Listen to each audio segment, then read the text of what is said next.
That's a beautiful thought. That's where, essentially, I guess, we'll dive into that. Me talking about being an atheist, that's where I used to get stuck in. Like, I've heard doctors and scientists talk about, God in their own way. They weren't talking about particular God, whatever God, religion you want to take, Christianity or Jew or Muslim or Hindu, whatever. They weren't talking about that. I always talked about something higher being, right? And that I never grasped it. Like, there's no higher being. I don't see it.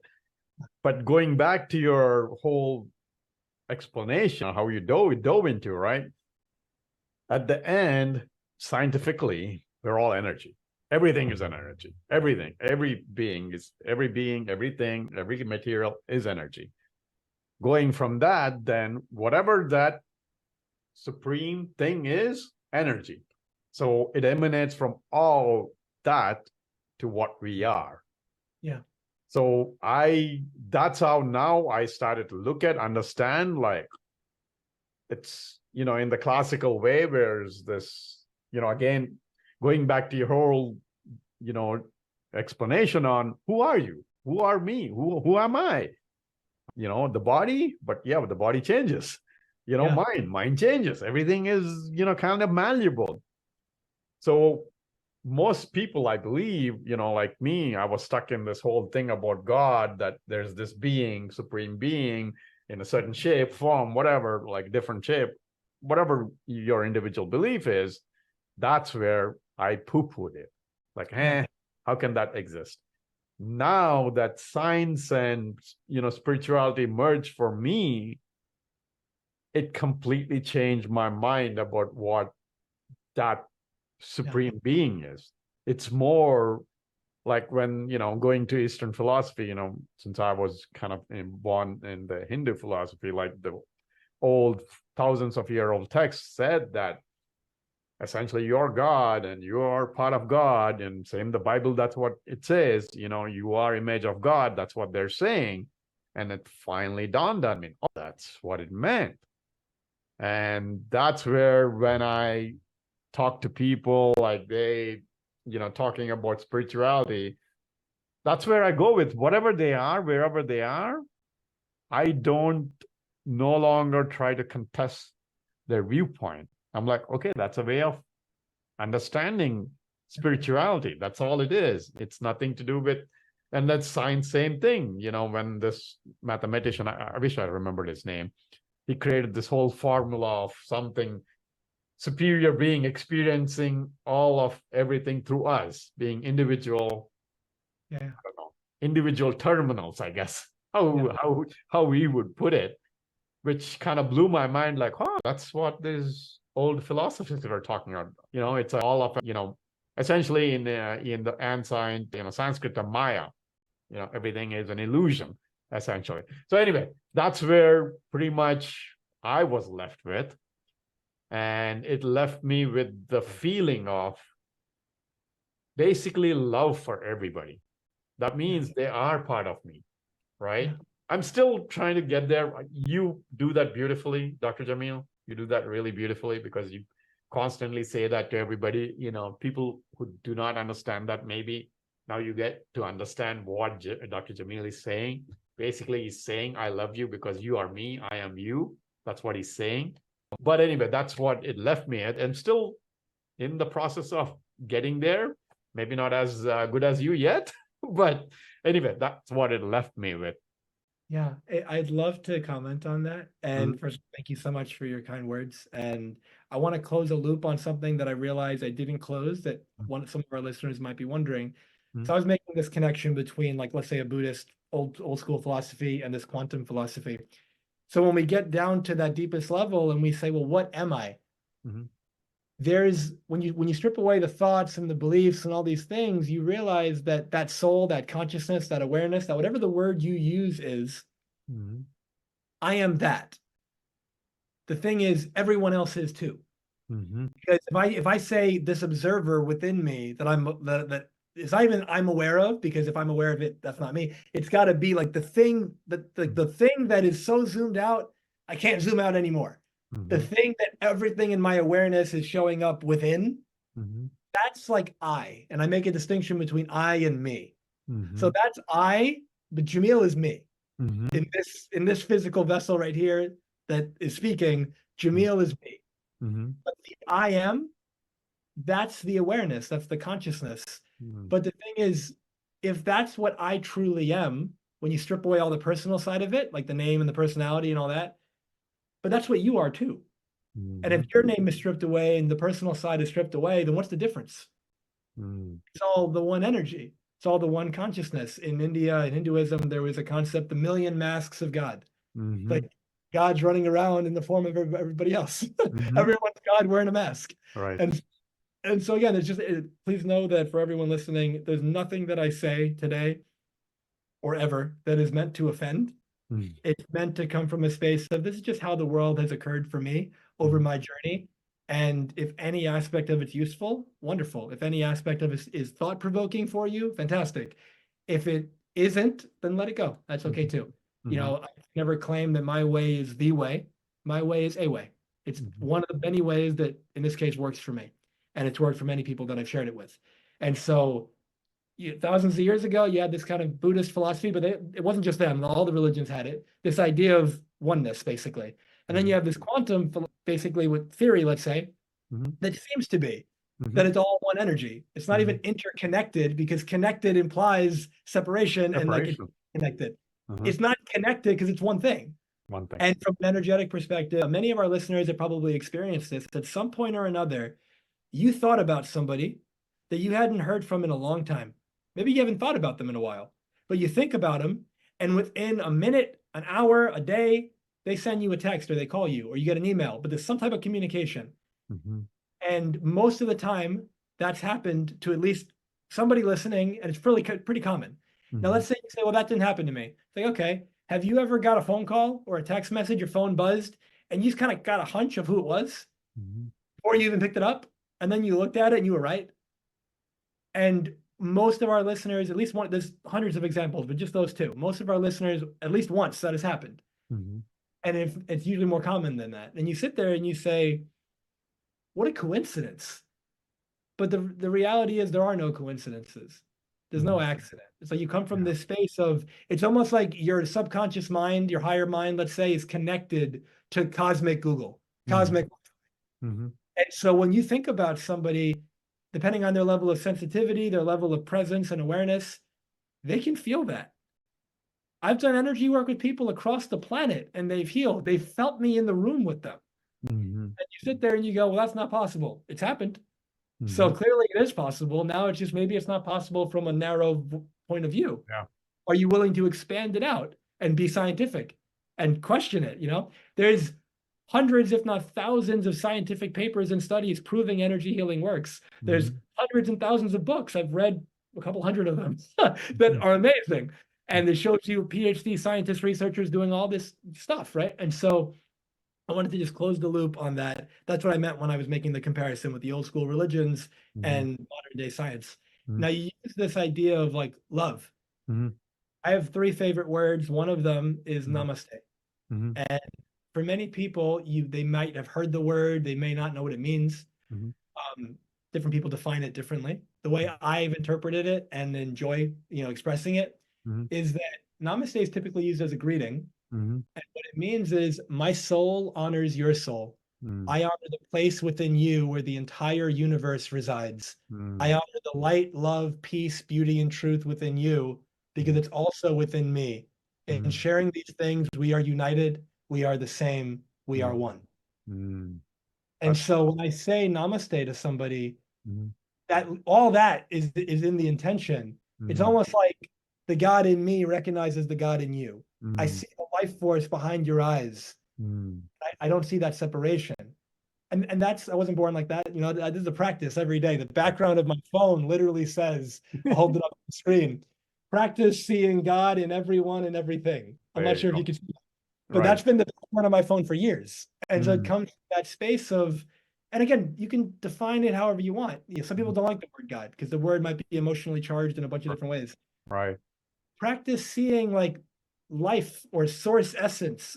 What's behind the eyes? Like, what's the animating force? What's that what you might call a spirit, but some people don't like that word. But what is that thing that makes you you? Mm-hmm. And it's so much deeper Mm-hmm. than the superficial stuff that we typically argue and spend time on.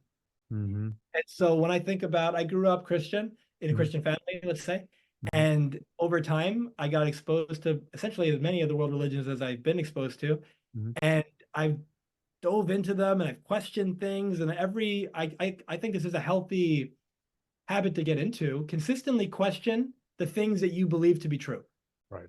Consistently question, especially the things that you've never questioned, Mm-hmm. because those are the things that you probably have some blind spots, Mm-hmm. but you're not aware of it because you're not willing to look. Right. And when I did that eventually, I don't consider myself religious anymore, but I consider myself deeply spiritual. And when someone goes, "What's your religion?" My religion is love. Mm-hmm. But I truly believe anyone that is connected to the essence of their religion would say, "Yeah, me too." Mm-hmm. Because that is the core of all of them. Right. When we come into that spot, like if we make a distinction between spirituality and religion, they're both valid and they both can do beautiful things for people. They're both tools, they're both vehicles. It's a personal relationship that you have with whatever you would call God, source, divine, but it's just a personal relationship. There's no like middle person. Like you can experience it right now, like wherever. Mm-hmm. Religion typically has, more of like the dogma and the rules and all that. And for the place that you go, and there's all these things, whether it be a church or a mosque or a temple or whatever, an ashram. But that's wonderful too. And if that does it for somebody, they feel that sense of connection, they feel that sense of the divine. Amen to that. Like beautiful. There's no judgment on it. It's just getting clear what's that way for you. For many people, science has become their religion. And it's been interesting too, because during the COVID period, there was a word that came up and people called it scientism. And it's that idea, like narrative is in the scientific literature. And then I say, like, that's the way it is. Like the science is not how it works. And so spirituality is getting your communion, let's say, with the divine. And science is the same thing. It's just using the mind to do it. And you trying to understand the divine, like in the physical form. You're trying to understand, how's this all playing out? How does this all work? And I think that they're so beautiful when they go hand in hand. And when you allow them all to be there, it can be fantastic. Awesome. I mean, you pretty much almost closed it out for me, which is the basic point of, really why I wanted to do this podcast. See that we are part of God or whatever out there is, and each of us are a part of it, and then stop dividing ourselves, color, whatever characteristics, we are really losing the bigger picture. Understanding we are hating, when we're hating another person, we're really hating ourselves. Yeah. And that's the emphasis I want to make. And you put that beautifully on when you said namaste. I never understood that deeply, but that's a great way to put it. And if I may just add to that, what if we came from a space of, this is the paradox of it. We're all the same and we're unique. Yeah, there you go. It's like we're all the same essence, whether you call it just life or energy or, God or whatever you want to call it. But our expression is unique. Biological perspective, it's like the whole idea of your fingerprint, your eye. Like, why is it that certain security systems use like your eye and some of them use your fingerprint? Because it's unique to you. And so in a similar way, physically, there's only one you. But even if you want to say like spiritually, there's only one you. Like the life essence, like it's never expressed itself exactly the way it has as it has with you, and it won't ever again. And so when we come from this space, what if we just celebrated the differences? We celebrate the uniqueness. I was born in New York in the United States, and there's somebody listening who was born in Africa, and somebody else was listening, they were born in India, somebody else is South America, somebody else is Australia, etc. And we all have different cultures, different customs, we have different languages, we look different, different foods, things like that. And very often, and this is kind of, I'd imagine this is evolutionary, but there's some degree of like fear and hesitation, and we show up with this like what's the word I'm looking for? It'll come back. Skepticism. There we go. Skepticism. And we show up in this way because we don't understand the person, the culture, they look different, the way they dress. Mhm. But if you were, one of my mantras is just like me. So I see a mantra means tool of the mind. Mhm. And so in this case, let's say I see you and let's say you're shining. You're doing so beautifully. You're like, maybe you just gave a talk somewhere and you blew everybody away and it was so amazing. I Mhm. look at you and I say, just like me, meaning that which I'm admiring in you Mhm. also exists within me. Mhm. And I could do that too. And you could be an inspiration in that way for me. Mhm. But in the same way, there's some person that I see and they're really angry with somebody and they're losing their, pardon the language, they're losing their shit. They're just yelling at somebody. Mhm. And I look at them and I go, oh, it's like me. Mhm. Meaning, I've been there too. I've Mhm. done that too. I've lost my cool before too. I've misunderstood before. I've been ignorant before. I've been in pain before. And Mhm. when I'm ignorant, fearful, in pain, am I thinking clearly and operating at my highest and best? No. Mhm. And the thing is, so if I can forgive them for that, I'm Mhm. not condoning the behavior, Mhm. but I'm seeing the person behind the behavior. And if Mhm. I go, oh, just like I've done those things, and I would hope that people wouldn't think I'm a bad person because I've done those things, because I'm so much more than just that, Mhm. so are they. The person that you're labeling, you're only seeing them in one light. Mhm. And obviously that's not fair because you wouldn't want someone to see you that way. Right. And so that whole idea of treat others the way, they wish to be treated, but there's also treat others the way you wish to be treated. And Right. it goes both ways. And so what if we came from that space of, at least from a, scientific and spiritual perspective, play in the possibility at the deepest level, there's union, there's not separation. There Mhm. only appears to be separation. And then what if at a practical level, you know that just to allow yourself to move through the world in a different headspace? And then you saw the differences in people, you celebrated it. You saw things that you didn't think were possible. And I'm not saying buy into it wholeheartedly. Right. It might be BS. Like it's important to be skeptical to a degree. It's Mhm. important to be discerning. It might be a better word. And he's like, okay, I'm noticing this. One of the books I read by this PhD scientist is called The Energy Cure. It's a great book if anyone wants to read it. Mhm. And in that book, he talks about how he had this friend who became a teacher and mentor of his. Mhm. And this guy started doing energy work and healing people. Mhm. And this scientist's perspective was, whoa, like, what are you doing? Like, that doesn't sound possible, but how interesting. Let's study it. So Mhm. he's open. And then he's repeatedly shown in like all these studies that he's doing, and then eventually he does it himself and he starts healing. Mhm. And he's going, this is actually working. But then he starts delivering talks in conferences and showing all of his studies. Mhm. And in the moment, everyone in the audience and this like high-end scientific institutions, arms are crossed, no one's got a question. They're looking very like, what a waste of our time. And then after the presentation, a bunch of people, one at a time, they walk up to him and they go, hey, Mhm. your presentation was fascinating. Please don't tell anyone I said that. I would love to work with you. Because in their mind, it's like my reputation's on the line and I Right. can't be associated with that stuff, in quotes, because it's just not accepted fully yet. But the Mhm. thing is, I think it's a Gandhi quote. I'm going to paraphrase it, but it's like first they ridicule you, then they laugh at you, then they Then, fight you, and then you win. then you, Then they say you were right all along. right. So in that same way, what if you brought discernment, but you also brought curiosity and openness, and you were willing to question the things that you've held so tightly to? Mhm. What if they're not true? Mhm. The moment you're willing to question that, your whole world opens up, and now there's like pure possibility. The Mhm. moment I say I know, I'm basically dead. It's like there's no growth with I know. Right. But imagine the distinction between I know and I wonder. I wonder, there's magic there. Mhm. Anything can happen with I wonder. And so if you come from that space, there's a level of curiosity, playfulness you could bring to life. There's a level of understanding and compassion that you bring to other human beings. And now going back to like, there's a Nietzsche quote that I quoted earlier. I just didn't say his name. This is my way. What is your way? As Mhm. for the way, there is no the way. Right. And so if you come from that space, now it's like, okay, what's your custom? What's your way of seeing the world? It's different than mine. How marvelous. Versus my way has to be right, and then I got to convince you. And you Mhm. talked about that earlier, that you don't do that anymore. And Mhm. it's like, well, why? Because convincing other people is not a great strategy. Like Mhm. it creates like an adversarial, like I'm right, you're wrong. Nobody wants to be wrong.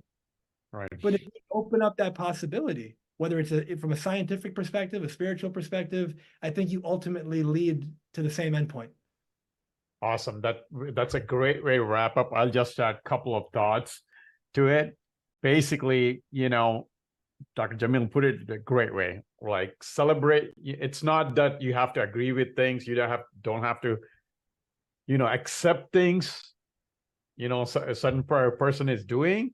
It's about understanding. In my mind, what I've learned is if I grew up that same way, those experiences and everything, I would be the same person that I'm condoning. Yeah. Understanding from that space, while not accepting all the behavior, you can still have an empathy for them, and thereby not separating yourself and thinking that's him and this is me and I can never be that way. That's what creates division. And coming back to the science and spiritual, that was the whole point in like understanding. And like Dr. Jamil said, is, being open to being wrong or being curious, learning others. That's what I think is important. Whatever religion, whatever you believe in, it's nothing is final. Whatever we are talking about probably is not final either. So there's a lot of things that's going to change. So anyway, I'll let you finish up, Dr. Jamil, and share your social media information. Thank you so much. A closing comment to what you just said. Even to make the language more nuanced, let's even remove right and wrong. It's not that often that you're 100% wrong. So now it's more of like a percentage kind of thing. It's more, what if you're like partially right, but you're also partially misguided? Right. Would you want to know? Now, some people, the answer is no, because it makes them uncomfortable. Okay, that's fair. But then you're going to live in that paradigm, and it's going to be, we live in a cause and effect universe, and the consequence of believing something that's not true is usually pain. Right. It's usually suffering. And so if you come from a space of, okay, am I willing to be, I've got some of this right, but I'm not seeing the whole thing. If you can just start there, it's amazing what opens up for you. And as a final point, I believe that there's so many things people could nitpick and question in our conversation and say, but what about this? And what about this? And so keep in mind, I truly believe in my heart that you and I have just touched on 0.5% of what this conversation could be. There's so much more levels we can take this. Yeah. Obviously, there's a time constraint. And so please keep that in mind and listen to this conversation again from the perspective of I wonder versus I know. Right. And you'll likely hear something differently the second time through, because if any of your beliefs were challenged along the way in this conversation, you may have closed up a little bit. And because you closed up, you're going to miss anything after that. And so thank you again so much for the opportunity to be in conversation with you, and for all of our listeners, thank you for your time, your energy, your attention. If I could support you in any way, whether it's from a coaching perspective, your business, your relationships, whatever your next level is, you want to get there faster. I often tell people, whatever that 10-year goal is, why not make it real in 10 months? And I've had clients do that over and over again. So it's not just like hyperbole, like it's happened. And then whether it's an energy healing perspective, if there's a physical, mental, emotional kind of condition, a situation going on, I've seen miracles happen in people's lives as a result of this work, and it doesn't hurt to reach out and to ask, and we can have a conversation about it. And you can connect with me at jamilsayegh.com. It's JAMILSAYEGH. And if you're looking for content, Raju mentioned over the years, I put out a lot of content. And so Instagram, it's just at Dr. Jamil Sayegh, DR and my name. Facebook and LinkedIn is just my name, Jamil Sayegh. And I have a podcast called Transformation Starts Today. That's also a wonderful resource. And so that is it for me. Thank you again so much. Again, thank you again, Dr. Jamil. And I will be posting the links too in the notes, but, some people might not watch those. So, whatever Dr. Jamil say, go visit it. But if not, check the notes. Whenever I post stuff, his, kind of links will be there. The podcast or YouTube, wherever you're watching, it'll have in the, essentially the summary section, all his links. So please go reach out to him if you want. Again, thank you, Dr. Jamil. And we will be having a different conversations again. So we'll bring more great content from Dr. Jamil. So thanks again for taking the time. Absolutely, man. Thank you so much for having me.